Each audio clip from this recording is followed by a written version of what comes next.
तो क्या आप भी आईएएस बनना चाहते हो?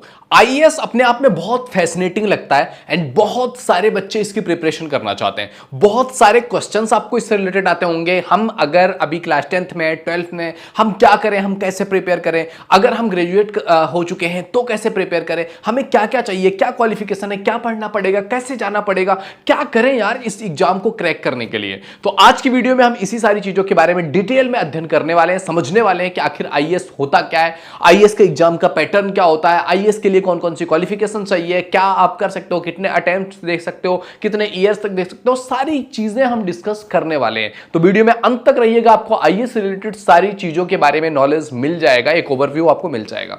तो देखो, सबसे पहले बात करें आईएएस, इंडियन एडमिनिस्ट्रेटिव सिस्टम।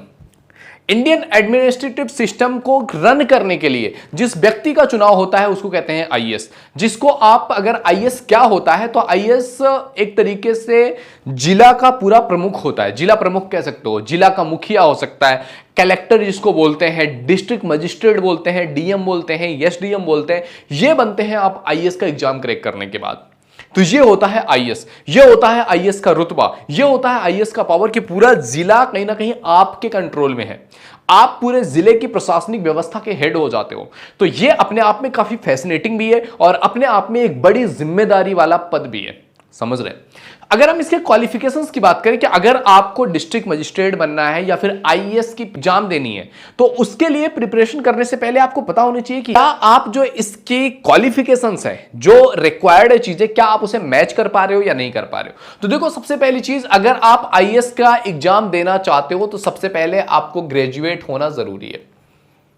अब ग्रेजुएट आप कहीं से हो सकते हो, आप बीए करो, बीएससी करो, बीकॉम करो, बीटेक करो, व्हाटएवर जो भी आप कर रहे हो, अगर आप ग्रेजुएट हो तो आप इस एग्जाम के लिए एलिजिबल हो।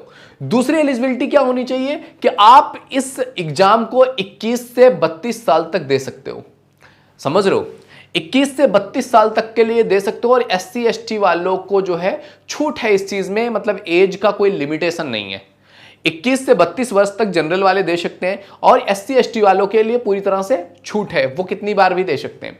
अब इसमें अटेम्प्ट की अगर बात किया जाए कि कितने, जैसे ये ईयर्स का कॉम्बिनेशन है कि 21 से 32 तक ही दे सकते हैं जनरल वाला, अगर वो 33-34 साल का हो गया फिर वो आईएएस की एग्जाम नहीं दे सकता है, लेकिन अगर एससी एसटी वाला है तो दे सकता है। अब अगर बात करें अटेम्प्ट की, कितने अटेम्प्ट आप दे सकते हो एग्जामिनेशन, तो अगर आप जनरल हो, अगर आप सामान्य हो, जनरल हो, तो आप 6 अटेम्प्ट दे सकते हो, 6 बार आईएएस का एग्जाम दे सकते हो। अगर आप ओबीसी से आते हो तो आप 9 अटेम्प्ट्स दे सकते हो, 9 बार जो है इस एग्जाम में बैठ सकते हो और अपनी किस्मत आजमा सकते हो।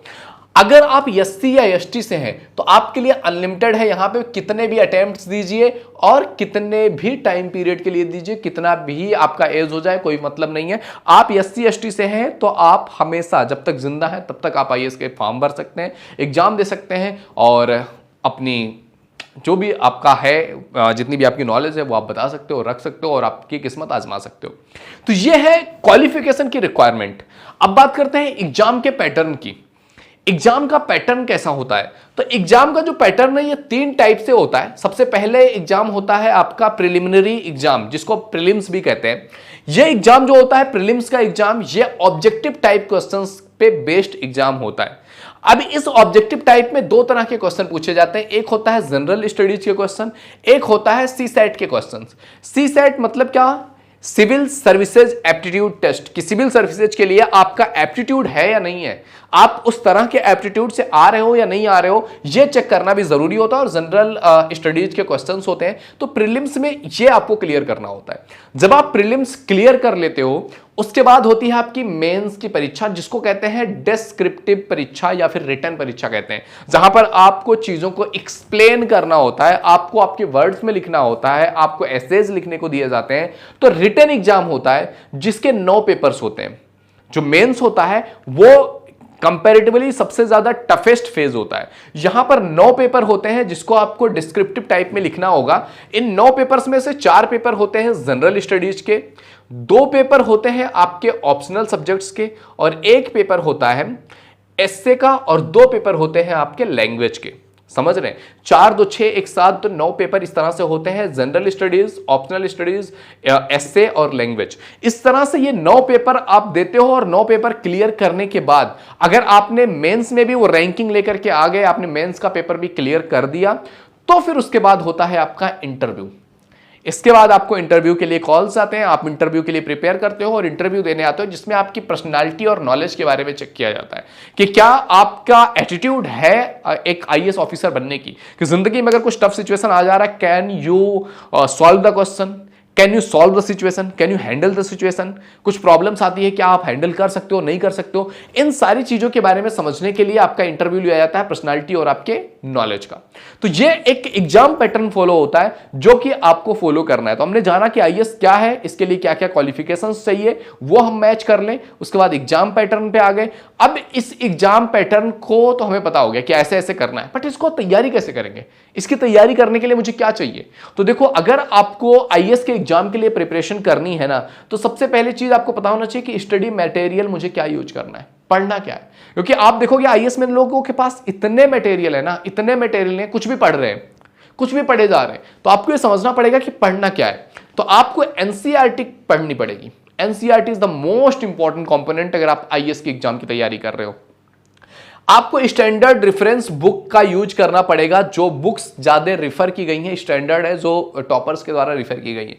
आपको अच्छे नोट्स बनाने पड़ेंगे कि इन सारी चीजों से, इन सारे मटेरियल से आपने क्या सीखा है, वो आपका अपना नोट तैयार हो, क्योंकि आप अपने नोट से अपनी तरह से चीजों को समझ सकते हैं कि आप किन चीजों को किस तरह से वैल्यू देते हैं। तो ये चीजें हो सकती हैं। तो इस तरह से कर सकते हैं। टाइम टेबल का ध्यान रख सकते हैं, क्योंकि टाइम टेबल बहुत इंपॉर्टेंट है, टाइम मैनेज करना बहुत जरूरी है। आपको एटलीस्ट 8 से 10 घंटा, 12 घंटा तो टाइम देना ही पड़ेगा। तो आपको पता होना चाहिए आपका टाइम जा कहां रहा है। करंट अफेयर्स पर आपकी अच्छी खासी पकड़ होनी बहुत जरूरी है। Mock test time to time देते रहना है, जिससे आपको उस बारे में आइडिया रहे कि क्या एग्जाम में आएगा। आंसर राइटिंग प्रैक्टिस करते रहनी है कि आपको आंसर लिखने का, जो ये पेपर्स होते हैं ना, रिटन पेपर, बहुत ज्यादा लिमिटेड टाइम मिलता है और आपको बहुत स्पीड में चीजें लिखनी होती है। तो आपको आपकी राइटिंग प्रैक्टिस भी करनी पड़ेगी। तो इस तरह से अगर आप चीजों को करते जा रहे हैं तो आप एग्जाम के लिए तैयारी अच्छे तरीके से कर सकते हैं। लेकिन ज्यादा इंपॉर्टेंट रोल करता है आपका मोटिवेशन और कंसिस्टेंसी, कि 1-2 दिन के लिए तो मोटिवेट हो जाओगे कि यार पढ़ दूंगा, मैं ये कर दूंगा, वो कर दूंगा, बट आपको कंसिस्टेंसी मेंटेन करनी पड़ेगी, मोटिवेशन अपने अंदर डेली बेस पे रखना पड़ेगा। क्योंकि आईएएस का एग्जाम कोई हलवा नहीं है कि आपने खा लिया और डकार ले लिया, नहीं। मतलब लोगों की जिंदगियां निकल जाती हैं, आईएएस के एग्जाम नहीं निकलते हैं। और कुछ लोग आते हैं जो पहले ही अटेम्प्ट में निकाल के चले जाते हैं। तो आपको आपका एटीट्यूड, अपनी कंसिस्टेंसी, आपकी सिचुएशंस, टाइम टेबल, आपके कौन कौन सी चीजों के लिए प्रिपेयर करना है, आपको एक अच्छी गाइडेंस, ये मिलना बहुत जरूरी है।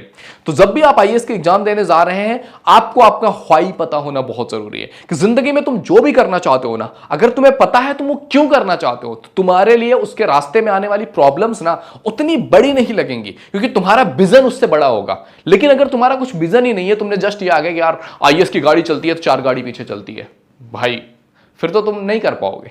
तुम्हारे अंदर कुछ रियल, कुछ जेन्युइन व्हाई होना चाहिए। और जिस इंसान को अपना व्हाई पता है ना कि मैं क्यों कर रहा हूं, कैसे, तो वो निकाल ही लेगा कि कैसे करना है। समझ रहे हैं? तो ये है बेसिकली आईएएस के एग्जाम का पूरा फॉर्मेट कि आईएएस क्या है, क्वालिफिकेशंस क्या क्या चाहिए, आपको एग्जाम पैटर्न क्या फॉलो करना, तैयारी कैसे करनी है, और अपनी मोटिवेशन और कंसिस्टेंसी वो आपके अंदर से आनी चाहिए। और अपने जो टाइम टेबल है, अपनी शेड्यूल्स हैं, उन पर टिके रहना बहुत जरूरी है, क्योंकि कंसिस्टेंसी ही आपको इस एग्जाम में जिता सकती है। आई होप ये वीडियो तुम्हें समझ में आया होगा। वीडियो पसंद आए तो लाइक जरूर कीजिए। पहली बार चैनल पे आए ना तो please visit the channel. If you think it is valuable तो आप सब्सक्राइब कर सकते हैं। आने वाली वीडियोज का आपको नोटिफिकेशन मिलता रहे, इसके लिए चैनल को सब्सक्राइब करके बेल आइकन जरूर हिट कर दीजिएगा। ओके मेरे दोस्त, तो मिलते हैं आपसे अगले वीडियो में। तब तक के लिए जय हिंद, जय भारत।